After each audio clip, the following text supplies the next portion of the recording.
They're like onions. They have lots and lots of layers. Welcome to the Overcome Depression podcast. The tools you learn here can make depression a part of your past, allow healing regardless of your present circumstances, and offer hope for your future. I am your host, Jennifer Stirling-Campbell.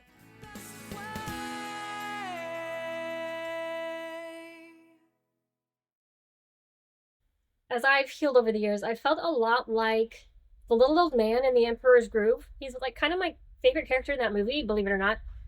But there were different times when he would be stuck on a ledge or stuck in a prison or stuck in a tree, and someone would free him. And inevitably, he would at first be ecstatic. I'm free! I'm free! And then fall into a hole or get caught in a trap.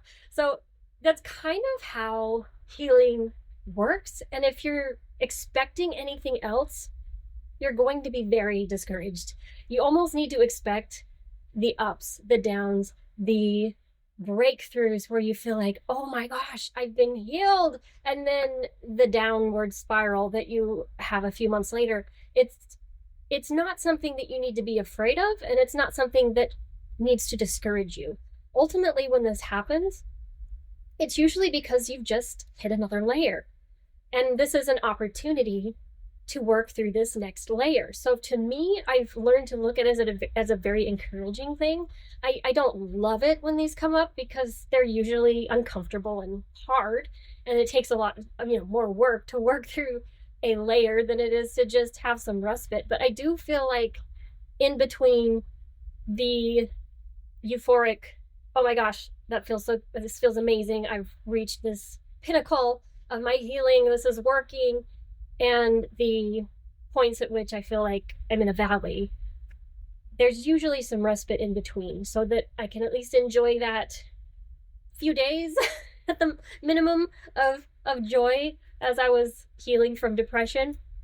I at least feel some things that I'd never felt before, and to be able to have that memory enough to go, okay, like that's I can shoot for that now, like that. And I feel like over the years too, my best kept getting trumped by another best. So I feel really good after healing some things and working through things or doing some using some tools that were very helpful.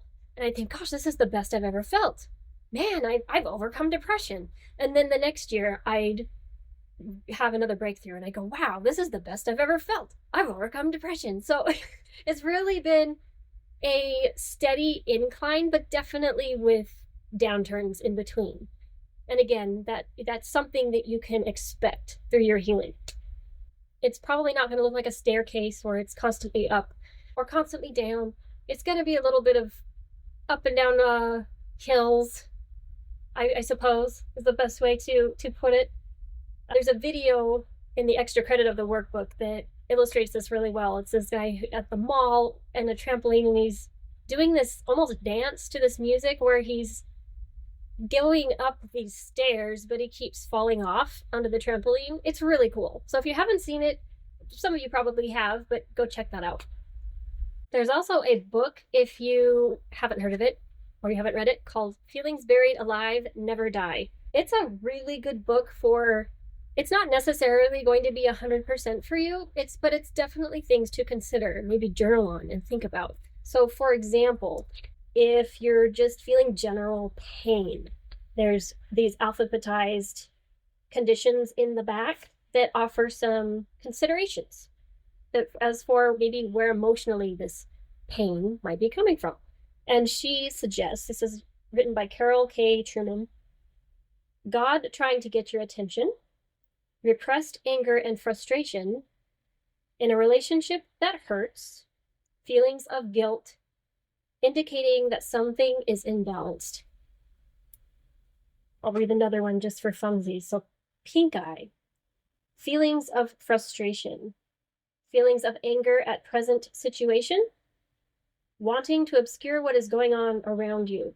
And again, these are just ideas. They're not necessarily set in stone, but I found it to be helpful in maybe trying to, as a good place to start when I'm having struggle with something, as to what is this trying to tell me? What is this pain trying to tell me? What is the pink eye trying to tell me? I'm having a sore throat right now. What is this sore throat trying to tell me? It's talking to me. There's a layer here or something that's asking to be addressed. And sometimes there can be a lot of different reasons for that. And some people just say, oh, it's just physiology or just it's a virus. Well, okay, maybe, but I tend to look at things a little deeper. I choose to be that way, and I think it's helpful. Uh, some people think it's too hard, thinking too much. All right, and that's fine. But I really have grown to love digging for answers to questions of things that are going on with my body and using it as almost like a Sherlock Holmes experiment. Like, I'm going to get to the bottom of this. And it's almost a fun, creative energy behind it so that I'm not taking life quite so seriously. But there are quite a few different things that can bring up different layers that are asking to be addressed in our minds, our bodies, our physiology, our emotions, and our spirits. And I want to go over some of those. One of the things is triggering memories. So, for example, if I was to be walking down the street and I saw someone that looked like an ex that I, had some traumatic memories associated with, and that might send me into a spiral of negative thoughts and things like that. And I cannot tell you how many times I've experienced something like that and gone, gosh, I thought I was over that. I thought I worked through that already, but I guess there's another layer. And so just being patient with that process, even if it was something from a long time ago, just be like, oh, okay, well, let's take care of this now. And we'll talk more about how to do that in another podcast. Cleansing is another one. When I did my first cleanse, it was like pretty much a year-long cleanse, 3 months of really intensive cleansing, and then 9 more months of moderate cleansing. But especially during that first 3 months, I was an emotional basket case. My body was purging all these toxins.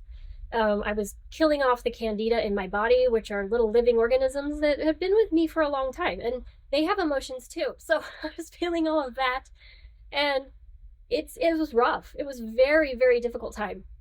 If you ever do a cleanse, be prepared for some emotional things to come up as well, and to be ready to address those things. But I feel like, again, that was an opportunity to just kind of purge some of those emotions. I didn't know how to handle them back then, but I'm much more capable and have the tools to handle it now, which, again, we'll be learning more of those tools in later podcasts. Facing fears. So when we do things that are courageous, that frighten us, and we're going through something that's just not something we've ever done before, becoming the new us, that can definitely bring fears to the surface. And fears can look really ugly and scary and demand attention. But I think, in my opinion, whenever I'm afraid of something and I have things that are coming up, it's a signal to me that that's exactly the direction I need to go, because something doesn't want me to go there. Because I feel like on the other side of that fear is where the light is. The other two things I want to mention are the female period, the 28-day cycle, essentially, that's often connected with the moon. And believe it or not, right now, I noticed, me personally, my cycle is connected with the new moon, when actually it's best if your cycle is connected with the full moon. Like that's when you're purging, essentially. That's something you can meditate on, spend time with the moon, see if you can get it lined up.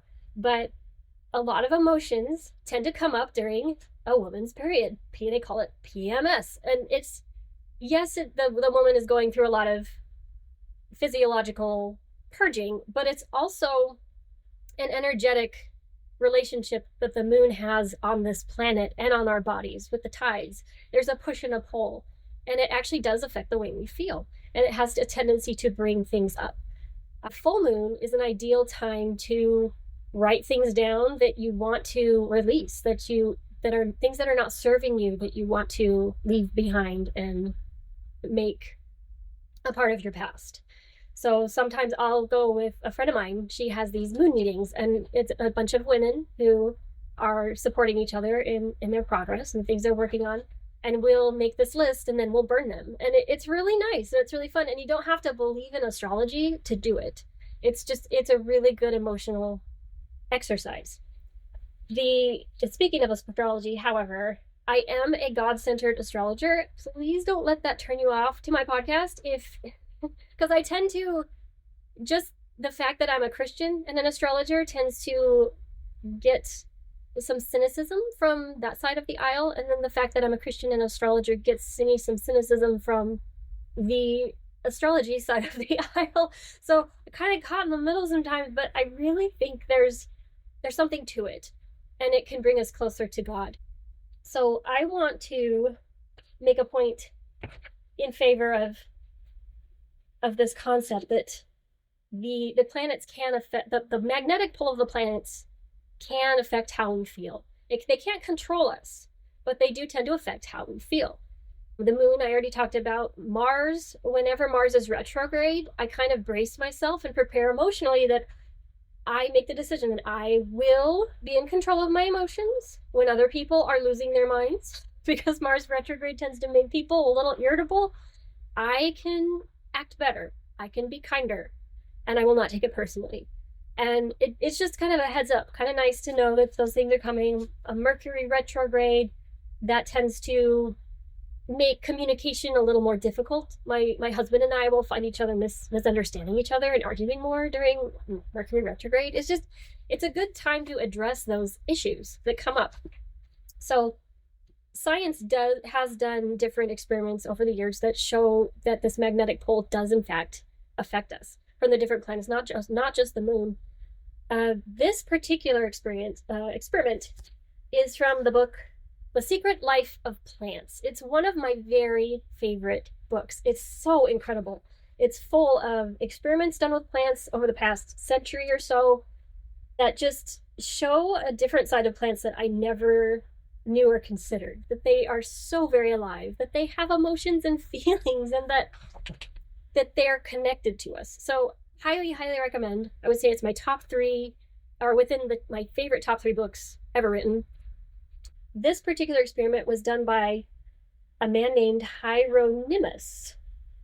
And he took some silver objects, such as a broken spoon, pepper and salt shakers, and anything else he could find. And then he buried it in the Kansas prairie. I believe it was near his house.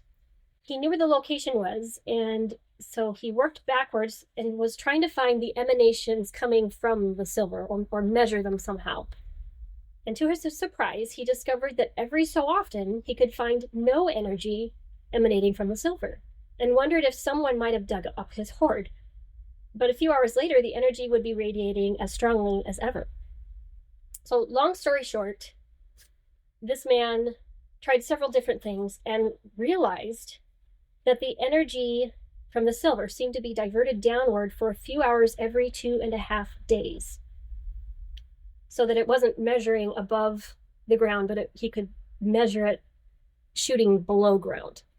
And the significance of that, and the correlation he made, was that he did recognize that it seemed to be connected to the moon cycle. But what's cool about that, as an astrologer, I know that every 2.5 days, the moon gets to a certain point and then crosses over into the next sign. So it's my theory that during that transition from, say, Pisces to Aries, that's when suddenly the silver has this energy going downward instead of upward for just those few hours, it says, I believe. A few hours. Yep, every 2.5 days. So I thought that was pretty cool. He also did there's just so many cool experiments in this book. We will come back to this book later, I promise. So since I'm on the topic of astrology, I thought maybe I could explain why I called my original website I'm Aquarius, and why my logo looks like an eclipse. First of all, the logo, I wasn't necessarily wanting it to look like an eclipse. I just thought it looked cool. I saw several different versions, and I liked that one. But the awesome thing about an eclipse, I had a friend say, "Are you sure you want to do that? Because eclipses can kind of mean bad omens to certain people." And there's stories of the eclipse having bad luck attached to it. But for me, the eclipse, essentially, there's a 2 week period where things might feel harder than normal. Not necessarily for everyone, but a lot of people find themselves struggling a lot more tired. By the way, the full moon, often people feel a lot more tired before and after a full moon. But the eclipse portal, it's just very powerful time. It can feel very energetically draining. And the beautiful thing about an eclipse portal is that there's this opportunity to make about 1.5 years of progress, give or take, in the span of about 2 weeks. It doesn't mean that you will, but it's this opportunity where if you want to, you can. And chances are you will, because it's part of the design of our lives. We are given opportunities and to help us to grow in some way, shape, or form. So I think eclipses are beautiful. The whole symbolism of the light seeming like it's gone, but it's still there, and it will always come back. So the periods of time when we're struggling, and being able to remember those times when we got through something hard, it's going to be okay. The light will come again. Aquarius as a sign. I am an Aquarius sun, but I chose the name I'm Aquarius for my website because I love the traits that an Aquarius energy has of being persistent, of asking questions, of challenging the status quo, of wanting to progress, of wanting to get to the bottom of things, make things better, revolutionary, like taking things that were old or outdated and saying, these are not working. We need to fix this, and doing what they can to fix it. There can be a dark side to those qualities as well, but I want to focus on the light side of those things in this program, where we can be that Aquarian energy. We can transform, which is very much Scorpio, but Aquarius can help us to get to that point where we can transform because they are so interested in progress and getting to the bottom of things. Aquarius is also connected to renovation, shaking things up, making things kind of chaotic for a while, energy to it. And that's often what cleansing, healing feels like. Again, kind of that line going up and down. There's a technique that I learned from Ali Juzet, and I'm going to leave a link to in the description to this video because she describes it very well. I'm just going to touch on it here. But essentially, whenever you have a struggle or something that you're frustrated about, it wouldn't be effective to say depression. Like, you want to write what you're working on at the top of the page, get a piece of paper, and you don't want to write depression on it because it's just too broad, it's too big. But if you were, you're struggling with your spouse that day, or you said something mean to your child and you were feeling bad about it, or you're just feeling low, like I'm feeling low today, you could write that at the top of the page. And you just start scribbling. Well, this exercise can take 5 minutes, it can take 20 minutes, it can take longer, but I think 20 minutes is probably about as long as I've ever taken. And you want to just scribble, and you don't think, you just scribble all over the page, and you'll just, I just hit my microphone, just go back and forth, and just scribble. And you just, like, put the focus on whatever is written on the top of your paper. And after a while, you will find that eventually you're going to naturally draw this oval shape. And you'll keep drawing this oval shape, almost like this little portal that's opened up on your scribbles. And when you find yourself drawing this oval shape, you are done. You've worked that out for that, at least for that time. That would be a really good challenge to accept if you want to try it. No pressure, but that's actually very good exercise for working out feelings and emotions, especially during times of stress and anxiety. It's a really good exercise for kids too, because it's so easy. Just here, scribble this, and I'll tell you when you're done. You just keep watching them until they make that oval. You'll see it. I want to end with a scripture from the Book of Mormon. And again, if you're not keen on scriptures from the Book of Mormon or Christianity or anything like that, just please take the truths that I'm trying to teach and apply it through your filter. Thank you for listening. This is from 2 Nephi 28:30. For behold, Thus saith the Lord God, I will give unto the children of men line upon line, precept upon precept, here a little and there a little, and blessed are those who hearken unto my precepts, and lend an ear unto my counsel, for they shall learn wisdom. For unto him that receiveth I will give more, and from him that shall say, We have enough, from them shall be taken away even that which they have. I do believe the principle of this, which is to say that if we stop progressing, if we stagnate, it's not possible to stay the same. It's pretty much what happens is we will slip back, which is inevitable from time to time. But to remember that you don't have to bite off more than you can chew. You don't have to do everything at once. Just keep taking small steps forward. And when you slip back, it's okay. Just get up and take a few more steps forward again. You can do this. I want to leave you with a quote by Vernon Law. It says, experience is a hard teacher because she gives the test first, the lesson afterward. Again, I'm so glad you are here. If you are enjoying these videos, I would appreciate it so much if you would leave me a rating or a review, 5-star review, on ratethispodcast.com/overcome depression. Thank you again for listening. See you next time.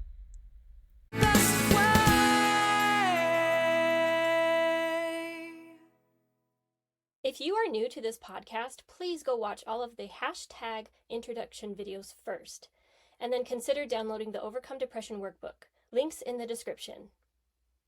The content in this podcast is based on my own personal beliefs, is for informational purposes only, and is not intended to substitute for medical advice, diagnosis, or treatment. Please refer to the full legal disclaimer in the description.